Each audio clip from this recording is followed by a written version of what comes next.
Ghusl, taking a bath, something which we do every day. But if you think about it, it's a pretty important part of your religion, because if you are not ritually pure, you cannot perform some important religious deeds. And how much time and effort you put into learning the correct manner of ghusl, and how consciously and how well you perform the ghusl, shows your concern for the way you stand before Allah. Because al-ghuslu amana bayna al-abdi wa bayna rabbihi. Ghusl is a trust between you and your Rabb. And we really can't emphasize the importance of ghusl enough.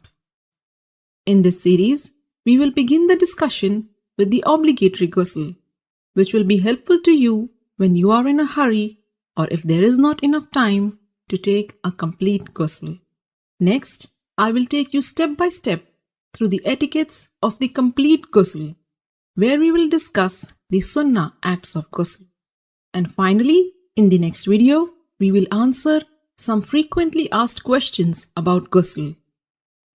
Alhamdulillah, all the information and answers are taken from the writings and fatwa of the scholars. So let's begin. There are two kinds of ritual impurities, the minor impurity and the major impurity, which occurs as a result of janabah, haid or nifas.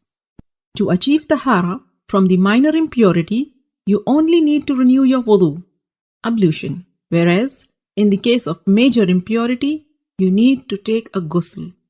And ghusl can be taken in two ways. A complete ghusl with all the sunnahs of the Prophet, and a partial or a sufficient ghusl, which means only doing what is obligatory to free yourself from the ritual impurity. So what are these obligatory acts of ghusl? A beforehand niyyah, intention that you are taking this bath to purify yourself from the major ritual impurity, rinsing your mouth and nose, and letting water run over your entire body at least once. Make sure it reaches every part of it, even your scalp under the thick hair. If you manage to do this much, then you have purified yourself from the major ritual impurity. As for the complete ghusl, and this is the mustahabb one, and it is how the Prophet ﷺ took a bath. And this is how you do it. Begin with an intention to purify yourself from the major impurity. Then say Bismillah. Wash your hands 3 times. Then with your left hand, wash your private parts and anywhere else that is contaminated with traces of impurity.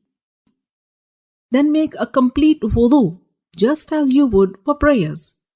Then pour water over your head 3 times, rubbing and making sure that it thoroughly reaches your scalp. Some scholars said 3 times means once on the right, next on the left, and then in the center. And then pour water and wash the entire body, beginning with the right side, then the left, while rubbing it with your hands so that you are sure you haven't missed any part. So these are the etiquettes of the complete ghusl.